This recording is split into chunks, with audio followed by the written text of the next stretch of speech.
نبی کریم صلی اللہ علیہ وسلم نے رخصتی کے وقت اپنی بیٹی کو یہ چیزیں دی: ایک چارپائی، ایک بستر، چمڑے کا ایک تکیا جس میں کھجور کی چھال بھری ہوئی تھی، پانی کا ایک مشکیزہ، مٹی کے 2 گھڑے، اناج پیسنے کی ایک چکی، مٹی کا ایک پیالہ اور 2 چادریں۔ سیدہ فاطمہ جب اپنے خاوند کے ساتھ ان کے گھر چلی گئیں تو نبی کریم صلی اللہ علیہ وسلم وہاں تشریف لائے۔ پہلے دروازے پر کھڑے ہو کر اجازت مانگی، پھر اندر داخل ہوئے۔ ایک برتن میں پانی منگوایا، دونوں ہاتھ اس پانی میں ڈالے، ہاتھوں سے پانی ان دونوں پر چھڑکا، پھر فرمایا: اے فاطمہ، میں نے تمہاری شادی اپنے خاندان کے بہترین شخص سے کی ہے۔ اسی سال رمضان 2 ہجری میں بدر کی لڑائی پیش آئی۔ شادی کے بعد سیدنا علی رضی اللہ عنہ سیدہ فاطمہ رضی اللہ عنہا کا بہت خیال رکھتے تھے، وہ بھی ان کی بہت عزت کرتی تھیں۔ دونوں نے گھر کے کام آپس میں بانٹ لیے تھے۔ ایک روز آپ صلی اللہ علیہ وسلم ان کے گھر تشریف لائے تو علی گھر میں نہیں تھے۔ سیدہ فاطمہ سے پوچھا تو انہوں نے فرمایا کہ میرا ان سے کچھ جھگڑا ہو گیا تھا، غصے میں گھر سے باہر چلے گئے ہیں۔ آپ نے ان کے بارے میں پتہ کرایا تو وہ مسجد میں سو رہے تھے۔ آپ مسجد میں تشریف لے گئے، وہ واقعی وہاں سو رہے تھے۔ چادر پہلو سے سرک گئی تھی اور مٹی ان کے جسم سے لگ گئی تھی۔ آپ مٹی پوچھنے لگے اور فرمایا: ابو تراب اٹھو، ابو تراب اٹھو۔ اس روز سے آپ کا لقب ابو تراب مشہور ہو گیا۔ تراب مٹی کو کہتے ہیں، یعنی مٹی والا۔ کوئی انہیں ابو تراب کہتا تو بہت خوش ہوتے۔ انہیں دنیا کے سامان اور مال و دولت سے بالکل پیار نہیں تھا۔ ان کی زندگی فقیرانہ تھی، محنت مزدوری کر کے روزی کماتے تھے، روکھی سوکھی کھا کر گزارا کرتے تھے۔ لڑائی کے میدان میں جاتے تو فرمایا کرتے تھے: لڑائی کے میدان میں مجھے پرواہ نہیں ہوتی کہ موت میری طرف آ رہی ہے یا میں موت کی طرف بڑھ رہا ہوں۔ اسی دلیری کی وجہ سے آپ رضی اللہ عنہ اسد اللہ کے لقب سے مشہور ہوئے۔ بدر کی لڑائی میں سیدنا علی بھی شریک ہوئے۔ ان کے ہاتھ میں ایک جھنڈا تھا۔ دونوں لشکر آمنے سامنے ہوئے تو کافروں کے لشکر سے عتبہ، شیبہ اور ولید میدان میں نکلے اور مسلمانوں کو مقابلے کے لیے للکارا۔ مسلمانوں کی طرف سے بھی 3 انصاری جوان، عوف، معوذ اور عبداللہ بن رواحہ رضی اللہ عنہم میدان میں آ گئے، لیکن ان تینوں کو دیکھ کر کافروں نے ان سے لڑنا اپنی شان کے خلاف سمجھا۔ عتبہ نے پکار کر کہا: اے محمد، یہ لوگ ہمارے جوڑ کے نہیں ہیں، ہماری قوم کے لوگوں کو ہمارے مقابلے پر بھیجو۔ اس پر رسول اللہ صلی اللہ علیہ وسلم نے سیدنا علی، سیدنا حمزہ اور سیدنا عبیدہ بن حارث رضی اللہ عنہم کو حکم دیا کہ آگے بڑھ کر ان کا مقابلہ کریں۔ تینوں بہادر فوراً آگے بڑھے۔ اس وقت سیدنا علی رضی اللہ عنہ نے سر پر سفید صوف کا ترہ لگا رکھا تھا۔ ان کا سامنا ولید سے ہوا، سیدنا حمزہ کا عتبہ سے اور سیدنا عبیدہ کا شیبہ سے ہوا۔ ولید اور عتبہ دونوں سیدنا علی اور سیدنا حمزہ کے ہاتھوں مارے گئے، لیکن عبیدہ شیبہ کے ہاتھوں زخمی ہوئے۔ علی شیبہ پر جھپٹے اور ایک ہی وار میں اس کا کام تمام کر دیا۔ زخمی عبیدہ کو میدان سے اٹھا لائے۔ اس کے بعد عام لڑائی شروع ہوئی۔ سیدنا علی اس قدر پرجوش انداز میں لڑے کہ جس طرف نکل گئے کافروں کی صفیں کاٹ کر رکھ دی۔ دوسرے مسلمان بھی بہت بہادری سے لڑے اور کافروں کو شکست دی۔ ان کے بڑے بڑے سردار اس لڑائی میں مارے گئے، یہاں تک کہ ابو جہل بھی جہنم رسید ہوا۔ اگلے سال احد کی لڑائی ہوئی۔ اس لڑائی کی ابتدا میں کافروں کی طرف سے طلحہ بن ابی طلحہ میدان میں نکلا اور پکارا: کوئی ہے جو میرے مقابلے میں آئے؟ یہ سن کر سیدنا علی دوڑ کر اس کے مقابلے میں آ گئے اور ایک ہی وار میں اسے ڈھیر کر دیا۔ پھر طلحہ کا ایک بھائی ابو سعید نکلا۔ سیدنا علی ہی نے اس پر بھی تلوار کا ایک وار کیا، وہ زمین پر گر پڑا اور سعد بن ابی وقاص کے ہاتھوں مارا گیا۔ پھر کافروں کے لشکر سے ان کا سب سے بڑا بہادر ارطاط نکلا۔ اسے اپنی طاقت پر بڑا گھمنڈ تھا۔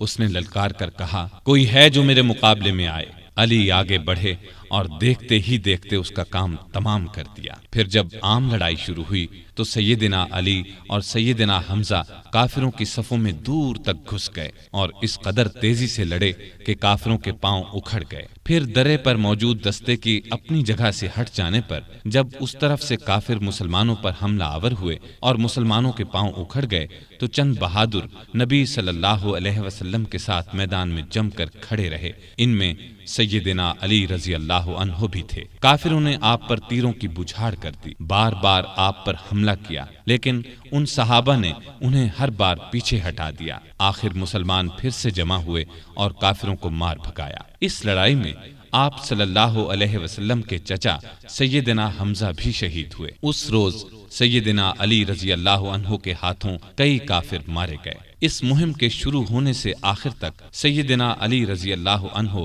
آپ صلی اللہ علیہ وسلم کے ساتھ رہے۔ غزوہ خندق میں عرب کے نامی بہادر عبد ود نے جب خندق پار کر لی تو سیدنا علی رضی اللہ عنہ اس کے مقابلے میں آئے۔ وہ بہت بہادر سمجھا جاتا تھا، اس کے بارے میں خیال کیا جاتا تھا کہ وہ 1000 سواروں کے برابر ہے۔ اس لیے آپ صلی اللہ علیہ وسلم نے علی رضی اللہ عنہ سے فرمایا، علی تم بیٹھ جاؤ، اور فرمایا یہ عبد ود ہے۔ اس نے پھر للکارا، سیدنا علی پھر اٹھ کر آگے بڑھے، آپ نے اس بار بھی بٹھا دیا۔ تیسری بار پھر اس نے مسلمانوں کو للکارا۔ اس بار سیدنا علی رضی اللہ عنہ نے عرض کیا، اے اللہ کے رسول صلی اللہ علیہ وسلم، میں جانتا ہوں یہ عبد ود ہے، آپ مجھے اس سے مقابلے کی اجازت دیں۔ اب آپ صلی اللہ علیہ وسلم نے اجازت دے دی۔ اپنی تلوار حضرت علی رضی اللہ عنہ کو عنایت فرمائی، اپنے پاک ہاتھوں سے ان کے سر پر پگڑی باندھی۔ علی رضی اللہ عنہ دوڑتے ہوئے گئے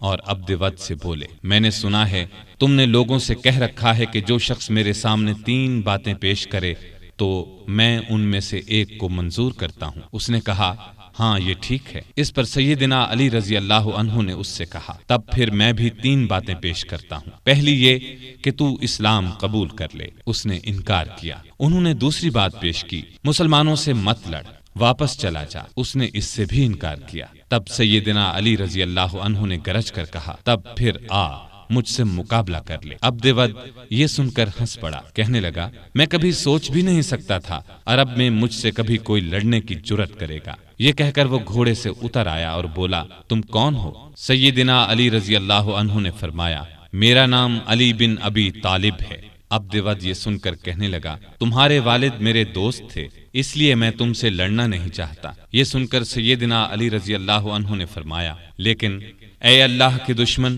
میں تم سے لڑنا چاہتا ہوں۔ اب عبد ود بپھر گیا اور آگے بڑھ کر علی پر تلوار کا وار کیا۔ علی رضی اللہ عنہ نے ڈھال آگے کر دی۔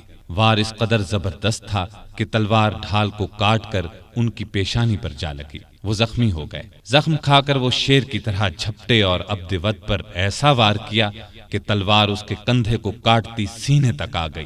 وہ وہیں ڈھیر ہو گیا۔ اس کے گرتے ہی سیدنا علی رضی اللہ عنہ نے زور سے نعرہ تکبیر بلند کیا۔ اب عبد ود کے کچھ ساتھی آگے بڑھے، لیکن وہ بھی اللہ کے شیر کے آگے نہ ٹھہر سکے، بھاگ نکلے۔ ان میں سے ایک نوفل بن عبداللہ خندق میں گرا۔ علی رضی اللہ عنہ نے اسے خندق میں اتر کر تلوار سے قتل کیا۔